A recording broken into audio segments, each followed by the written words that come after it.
Hello, everyone. Welcome to today's Q&A session from Dolomite Microfluidics. My name is Marietta Xagorari, and I am the Technical Sales Specialist for Dolomite Microfluidics. I will be your moderator for today's session. Thank you again for joining us. Before getting into any details of today's topic, I will go over a brief introduction of this session and some of the housekeeping items. So this session is specifically designed to address your questions about PLGA in drug delivery using microfluidic systems. During this session, our expert here at Dolomite Microfluidics will provide you with in-depth explanations that shed light on the fascinating world of PLGA in drug delivery.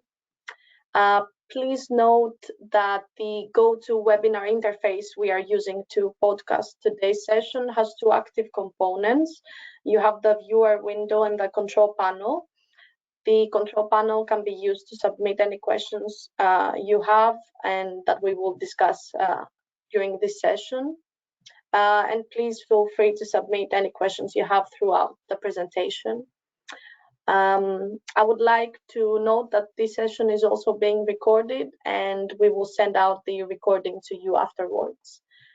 So before we jump into questions, I would like to introduce our speaker for today, Richard Gray.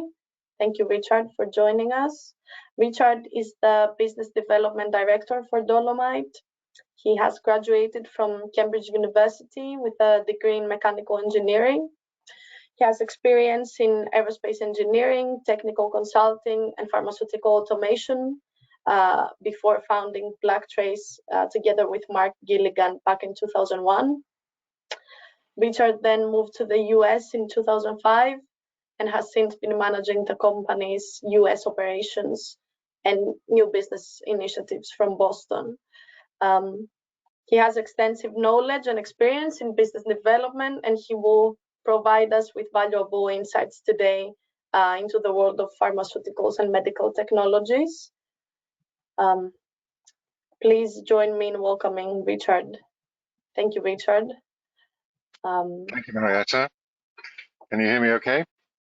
Yeah, perfect. Good. Okay. I hope everyone else can hear me, and welcome to the session. I would like this to be interactive if possible. I know it's a little difficult in a webinar, but do feel free to ask some questions in the GoToWebinar interface if you have some, and we'll try and answer them as quickly as we can. And any that we can't answer immediately, we'll follow up after the session with a written answer to you. So I've had a total of 5 questions submitted to me by users ahead of this session. So what I thought I would do was to go through those first, and that may generate some interest from you. I think one of you, at least, who is attending now, asked one of the questions, so hopefully you'll be interested in the answer to that one. But I'm hoping they'll all be of general interest. There's some good questions. So if I show my screen, Marietta, can you see that screen now? Yes, everything's perfect. Just to make sure. Good. Okay. So I'm just going to go through the questions one at a time and give you my thoughts on the answers. So the first question that was asked was by an academic user. I won't give people's names just in case there's any issues with GDPR or anything like that. And the question was about, can I control the PLGA size through a microfluidic system? The answer is yes, and you've got several different methods to do that. So just looking at this general slide first, here you can see 3 different size particles being produced by the same microfluidic chip. Just as the videos run, you can see particles streaming out of a droplet junction, and they are 10, 20, and 30 microns in diameter. So the same chip is able to give you quite a wide range of droplet size, which then corresponds to a wide range of particle size. And the thing we're changing here is the relative flow rates of the two phases. So the discrete phase, which is the droplet material, and the continuous phase, which is the supporting medium that the droplet is formed within. So as you can imagine, increasing the continuous phase tends to reduce the size of the droplet, because in a given volume coming out of the chip, there's more continuous phase and less droplet phase. And the reverse is also true. If you increase the droplet phase flow rate relative to the continuous phase flow rate, you'll get bigger droplets. If you increase both at the same time, then you'll get more droplets coming out. Now, you can't carry on doing that forever, and you also can't change the relative ratios over an infinite range. So there's a series of boundaries that you need to work within. One of them is called the jetting limit. So if you form droplets and you just keep increasing, say, doubling the flow rate of both fluids, you'll eventually reach a point where instead of droplets being formed, you just get a continuous jet of the droplet phase forming inside the continuous phase. So that's called the jetting limit. And if you change the ratio between the droplet and the continuous phase, you'll get other issues where instabilities will happen, or you may even get backflow because the pressure flowing one of the phases is too low relative to the pressure of the other phase, and the fluid doesn't go in the direction that you want it to do. And one of the things that you need to do when you're working with a microfluidic system is to characterize the system to understand where those limits are. And we can do that, and we can help you do that. If you're using our systems, we've published a number of application notes which help you get within the right range. So another parameter that you're able to vary, particularly with PLGA, is the concentration of that PLGA. And you can see here a graph showing 4 different concentrations of PLGA. So it's being dissolved in organic solvent to form the droplet phase. Typically that organic solvent is dichloromethane. Some users also use ethyl acetate, but dichloromethane is the most common. And you can see here, by varying the concentration over a range between 1% and 20%, you can get different sized particles. Obviously, the lower the concentration, the smaller the particles. And you can also see the amount of shrinkage between the droplet size on the horizontal axis and the final particle size on the vertical axis also tends to increase. So that if we look at the I don't know if you can see my mouse, but this point here shows at 1% concentration, you start with a 100 micron liquid droplet, which when extracted ends up with a 20 micron final particle, because most of the 99% of that droplet is dichloromethane and only 1% of it is PLGA, and so it shrinks to approximately 1% of its original volume. So that's another parameter that you can play with. So in summary, you basically got 3 primary things that you can change. You can adjust the PLGA concentration, you can adjust the chip size using a bigger or smaller channel, and you can also adjust the flow rates of the 2 fluids that you're using.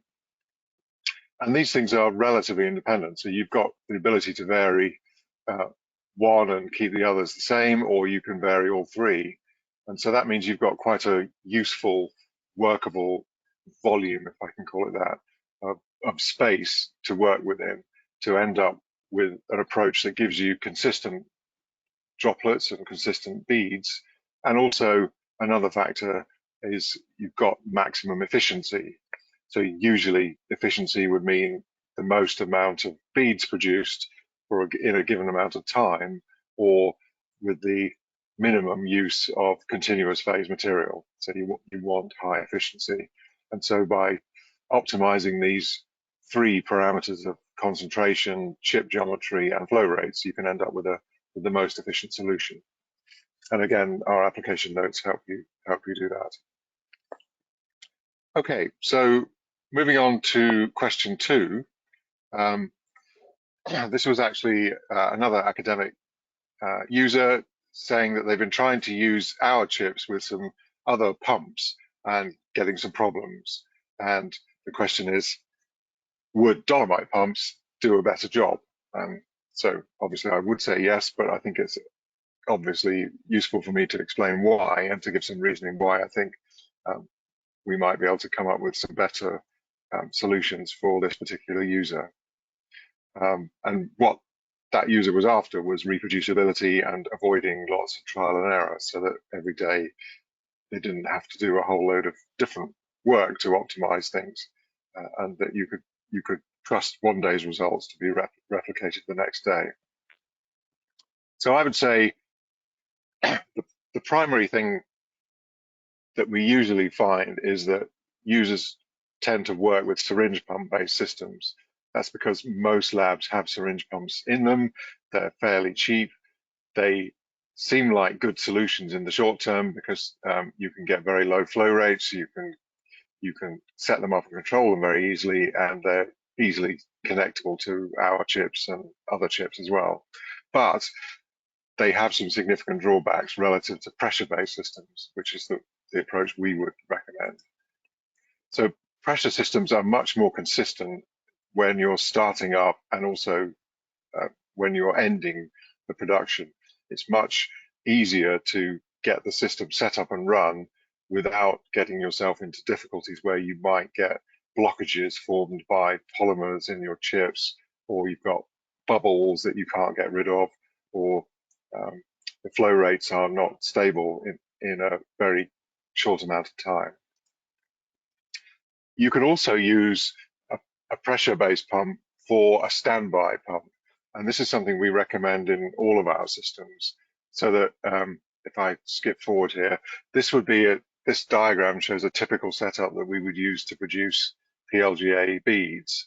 So rather than using two pumps, one for the discrete phase and one for the continuous phase, we actually recommend that you use 3 pumps, and that third pump just contains the discrete phase solvent, dichloromethane in the case that I'm showing here, and it doesn't contain any polymer.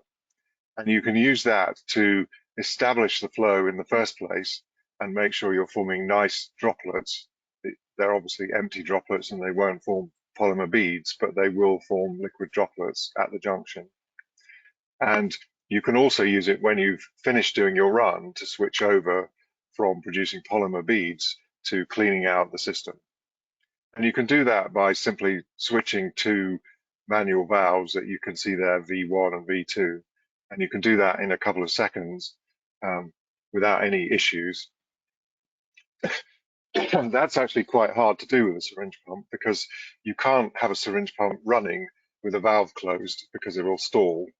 And it's a little bit tricky to turn one syringe pump on and another one off instantly. You can, in principle, do it, but there's often a small glitch as the two change over, and that can be quite significant for a microfluidic system where each droplet is nanoliters or even picoliters in size. And so you can get problems with syringe pump-based systems because of that.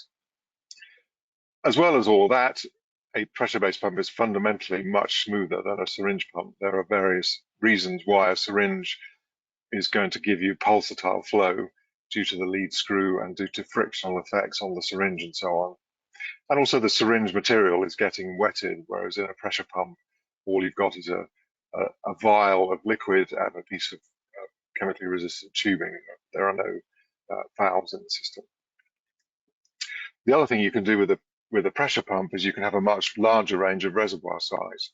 So one difficulty with a syringe pump is that the most accurate and smoothest flow with a syringe pump corresponds to having the smallest syringe.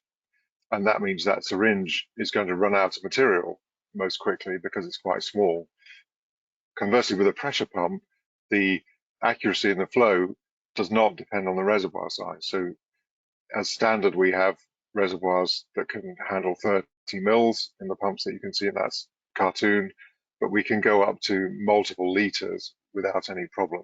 And so that means you can scale up your system without worrying about how the system's going to perform as you change the scale. Now, if you're comparing our systems with other pressure pump-based systems, one of the benefits that our systems have is that they go to some high pressures, so we can go up to 150 psi, 10 bar on all of the systems, which means that you can work with some viscous materials, you can work at high flow rates, and you can also, we have a range of reservoirs that goes all the way up to 10 liters or more that allows you to really push large amounts of material through the system as you want to scale up. So that's the answer that I would give to the question, which was about why would Dolomite help a system work more smoothly and more consistently. It's basically about the use of pressure pumps versus syringe pumps, and if the user happened to be using other pressure pumps, then it would be about having the higher pressure capability, having the chips that are fundamentally designed to work with these pumps, and also having the scalability effect that means you can work at increasing scales as time goes by. Okay, so question 3 was actually from an industrial user asking about preparation of double emulsions using Dolomite systems. So sometimes people use the same phrase double emulsions for two slightly different particle formats or droplet formats. The true double emulsion in our terminology would be what you might call a core shell particle, where there's a single inner core liquid or beads surrounded by a single outer shell. And what we would call a multiple emulsion would be where there's multiple inner cores inside a single shell. And there are different reasons why you might want to use either.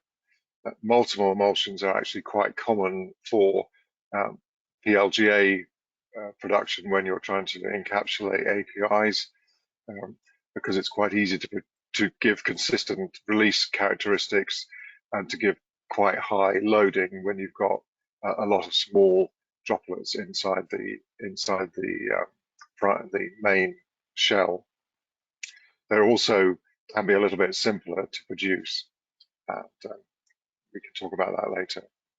So, but if we are talking about double emulsions, then the way we do it in our system is by connecting two chips together, and the first chip is used to create what we call the primary emulsion. So that would be what's going to be the core part of the double emulsion in a continuous phase of the shell material.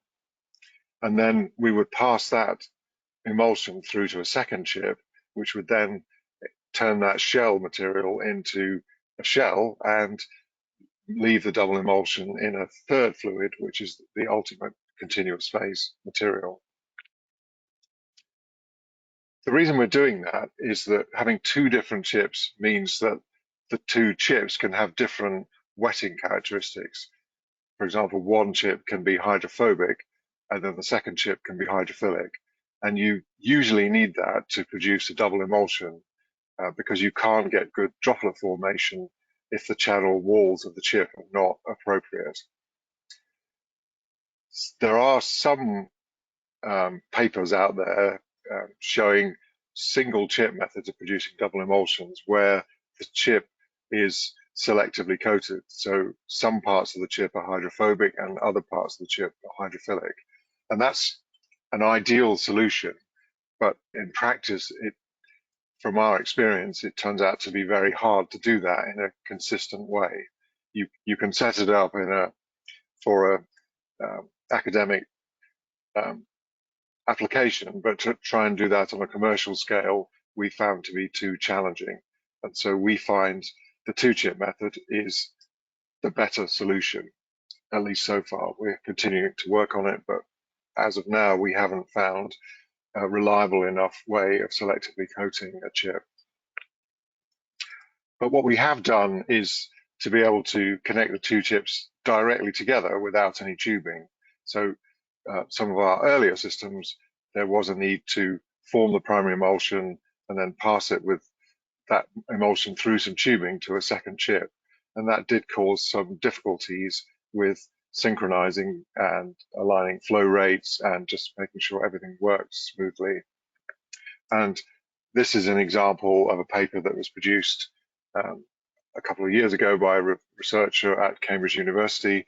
They're actually doing something way outside drug development. They're actually producing self-healing cement, but the same chip has been used by multiple users in the pharma industry. And you can see in the top picture there are two glass chips connected together. In this case, they're multiple channel chips with 4 channels in parallel. And the middle picture on the left shows a diagram of it, and then the bottom picture shows a close-up of the 2 junctions. So you can see on the left-hand side of this dark square, you can see the primary emulsion being formed, and then as the droplet passes through that dark square, it comes out as a core shell particle, and that dark square is actually an elastomeric gasket which connects the 2 chips together. So there isn't any tubing, it's just a gasket, which in this case is a few hundred microns in diameter. We're now working with some new chips which we hope to release later on this year, where that gasket has been reduced to only 100 microns or even less in size. So there's almost no intervening space between the 2 chips, which we think is going to improve the performance. Okay, so that's about double emulsions, and I'm happy to answer more questions if there are any after you've listened to that.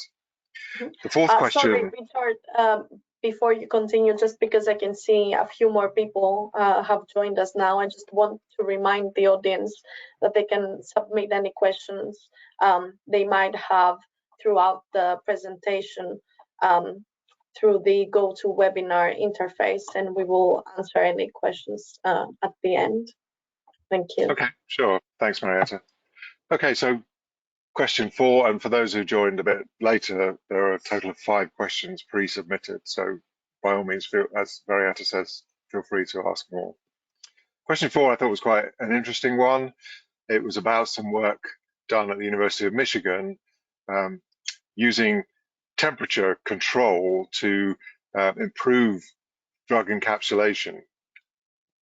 And the questioner asked if this method might be useful for other polymeric materials.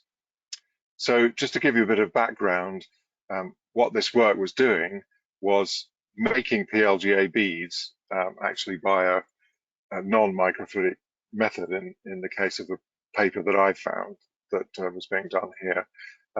And then healing, as the researcher called it, the porosity in those beads by a temperature cycle, which would close up the beads. So here you can see some before and after pictures. And if you look on the left-hand side, you can see the beads are quite porous, and on the right-hand side, they're much less porous. And you can see that it's not a microfluidic method because the beads are very polydispersed. It's looking at the 5 micron scale bar, on average they're in the order of, I think, 7 microns according to the paper, but there's some very small ones and some quite large ones. So that's something you would not get with a microfluidic approach. But the reason why this was done was to protect the encapsulated antigen from any solvents that are around during this processing, because there's obviously dichloromethane and other organic solvents. There can be other quite aggressive processes going on during lyophilization and so on as the particles get processed from the raw particle to the finished drug ready for delivery. And so this self-healing process was designed to try and protect the antigens. So the question we got just now then was, well, would this benefit APIs encapsulated in other polymeric materials? So thinking about that for a bit, PLGA beads, as we've discussed, they're formed by a solvent extraction process. So what you're doing is dissolving the PLGA in an organic solvent, dichloromethane, as we've said before, and then once a liquid droplet is formed, you then extract that dichloromethane into a continuous phase aqueous medium over a period of time, and the PLGA concentration increases from, let's say, 1 or 2% up to 100% when you've finally dried that particle. So that means that you can get porosity as that solvent extraction happens, for what I would say is a couple of reasons. Firstly, the dichloromethane aqueous interface at the outer periphery of the droplet is where the extraction is first going to happen, and so you would get a PLGA, a thin PLGA, high concentration PLGA shell on the outside of that droplet, and then any dichloromethane inside that has to get through that shell in order to be extracted, and so that might tend to break up the delicate outside shell as that happens. And then also, as that shell starts to increasingly lose dichloromethane, it's going to get smaller.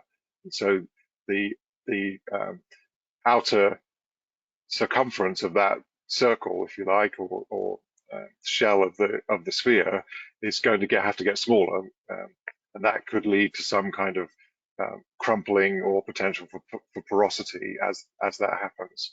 And typically, as you saw in the graph a few minutes ago, you can start with say 100 micron droplet and end up with a 20 micron bead. So there's a lot of shrinking going on, a lot of change in volume going on, which could lead to porosity effects as this process happens, particularly if you're not able to control it very consistently. On the other hand, a lot of the other ways that we use to form beads don't rely on solvent extraction. So they quite often use a more direct chemical polymerization. They might use, in the case of hydrogels, you might use a cross-linking method. You might use a UV polymerization for materials like PEGDAR, and so on. So they're not so often using this solvent extraction method. And so that means you're not shrinking beads as much, and you're not trying to remove the droplet phase material from the bead out into the continuous phase. So that might mean there's less scope for that porosity to take place. The other thing is that other polymers can have quite significantly different glass transition temperatures, and the TG is relying on that TG is one reason why the original paper worked, because the PLGA, the glass transition temperature was about 30 degrees C, whereas for something like PEGDAR, it's much lower at -24. So that might mean the same temperature change method might not work very easily, particularly if you've got an aqueous continuous phase that you're trying to work with. So I would say it might be worth looking at this method if you've got a porosity issue and you've got issues with damage to your API as a result of that porosity. So that it could be worth looking at this as an approach to self-heal. But you can also use the benefits of microfluidics so that you can get fundamentally better control of the solvent extraction process, which would probably help with porosity by allowing you to control the solvent extraction and make it much more gentle and much more consistent in the time it takes. So you've got that ability because you've got full control of the beads, and the beads are all very consistent in size. Okay, so that leads me to the last question, and I have to say it's probably a question that we're least able to answer. So this is a question about what kind of information should be supplied to the FDA when you're doing PLGA formulations. I think there will be a lot of information about clearly the materials that you're using and the processes that you're using and the validation of the various steps that you've done to demonstrate the performance of the process. We work quite extensively with a number of contract manufacturing organizations, and they tend to be much better placed than we are to help with this kind of information. We are developing GMP versions of our equipment, which we'll be releasing in the next couple of years. And so we expect to get increasing levels of expertise in this area. But right now, I would say if you need help in getting this information together, then we'd be very happy to put you in touch with some of our CDMO partners who can help you with that. Okay, so those were all the questions that we had during the session. I hope you found that useful. I'd be very interested to know if there's any further questions and follow-up questions that any of you have. You can submit them right now, or you can separately email us later if you'd like to, but by all means, let us know. Perfect. Thank you very much, Richard, for the valuable insight. I can see we have a question. Someone is asking, do you recommend any solvent other than dichloromethane, which is more safe to work with and is compatible with Dolomite's setup? So quite a number of our users work with ethyl acetate. So that's definitely another option for people who don't want to work with chlorinated solvents. Yeah. Mm-hmm. Perfect. And another question we have is, can PLGA be used in petroleum engineering applications to inject, deliver nanoparticles or polymers into oil-rich sandstones? That's an interesting question. I would say yes. I don't see why you wouldn't. The only thing I would say is that PLGA, the reason PLGA is used in the pharmaceutical industry is that it's biodegradable, and so you get a controlled release of an API over time inside the body. You may not get that effect in a downhole environment, and you may want to use a different polymer that releases the active ingredient in the oil-rich environment. So, yeah. So in principle, a polymer or other carrier material could be used, but you may want to use something different other than PLGA. As I said earlier, you can use many different polymers with microfluidic systems, traditional two-part polymers or UV curable or whatever. So you've got a lot of freedom to pick something that's going to work with your environmental needs. Perfect. Thank you very much. I can see some more questions. By using Dolomite and double emulsion technique that you've shown, do you have any data to encapsulate a biological candidate like a monoclonal antibody?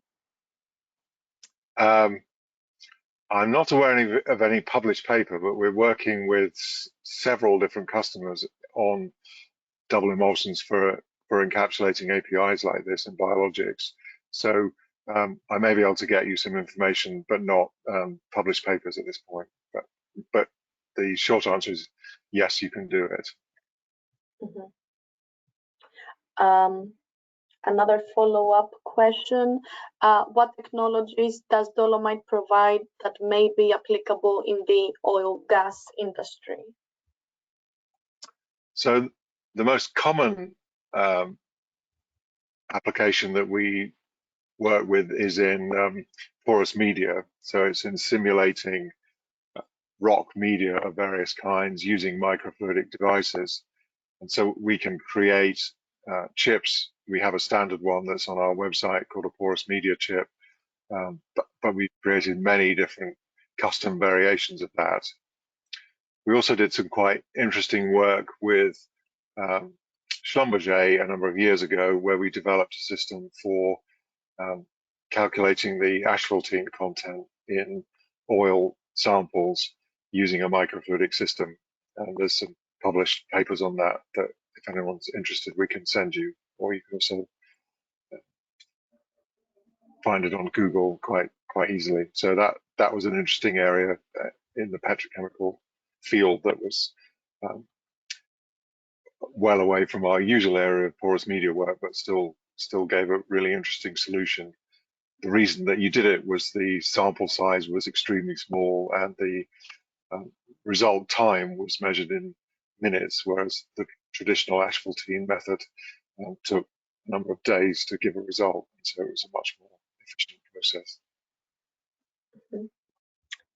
Perfect, thank you. I can see some more questions.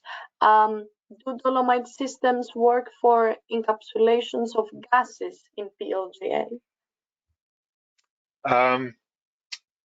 Definitely encapsulation of gases. So we've been working with customers for areas like ultrasound contrast materials, where you're encapsulating a gas.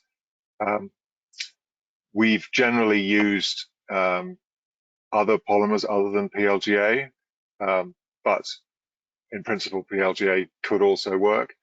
I'm just thinking out loud as to whether the solvent extraction type approach would be consistent with using a very compressible gas. You might use a different polymer which doesn't rely on the solvent extraction process and just uses a more straightforward chemical polymerization to maintain the gas bubble size.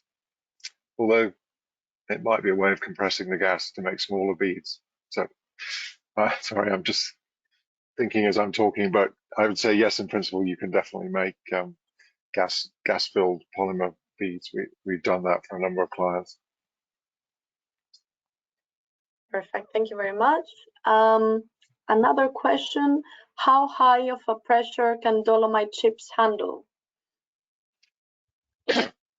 We actually did some work with the oil and gas industry a number of years ago, where we built some chips that survived to, I think, 5,000 psi.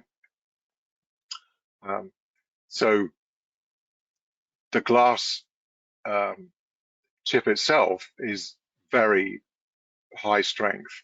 The area that usually is the weak spot is the connection between the glass and the rest of the outside world, and that's via some kind of connector or seal or bonded in capillary.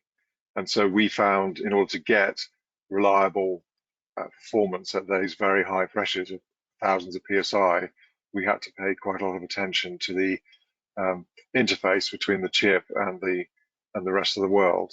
That was the harder part, rather than the chip itself. Our normal day-to-day chips, such as you can see on our website, they would all survive to several hundred psi. The porous media chips that are on our website, we would rate to 100 bar, for example, so that's 1500 psi. So, like I say, the chip itself is very strong and unlikely to be the weakest part of the link. It's usually the connectors and the interfaces that you need to spend most attention on. Perfect. Thank you very much, Richard, for answering these questions. Another question we have, what's the model of the high pressure chip used in the oil gas industry? The standard one we have has a tile-based model where we basically have a series of different constrictions of different sizes. I can send it, if we make a note of who asked the question, we can send a drawing after the session. But basically, yes, we make, I think it's about a 2 millimeter square tile of different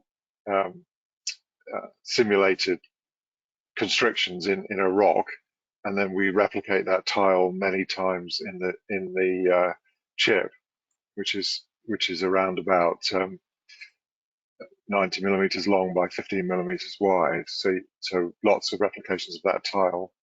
We have done other porous media chips where it's completely randomized, where essentially you take a photomicrograph of a piece of rock and you can simulate that microfluidically. You can make a mask that replicates that, or you could use a computer-based algorithm to create a more randomized approach. So those are some of the custom ones we've done, but the standard one is a tile-based one, which there are several papers showing replicate pretty well the normal approach, the normal results that you might get out of using a real sample.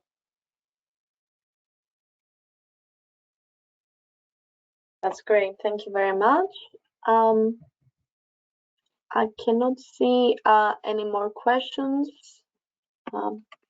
Please feel free to submit any questions that you might have right now, or just get in touch with us later if you have any unanswered questions. Yeah, it'd also be, yes. Sorry, Matt, I was going to say, if after this you want to just drop us an email and say what you thought, that would be great, and what you would like to see another webinar on. We've obviously strayed a little bit away from PLGA into petrochemicals and other areas, which is great. If you'd like to learn more about that area or any other area, then let us know and we'd be happy to do another session. Yes, exactly. If there are no more questions for now, I'd like to conclude the session for today. Thank you, Richard, again for sharing your insight on PLGA particles. And thank you everyone for tuning in with us today. We hope that it's been informative and enjoyable. Again, you will have access to the recording of the presentation after the webinar. And please, any feedback is welcome. Stay tuned for our future events. And thank you very much again. Okay, bye everybody. Thanks for coming. Thank you. Goodbye.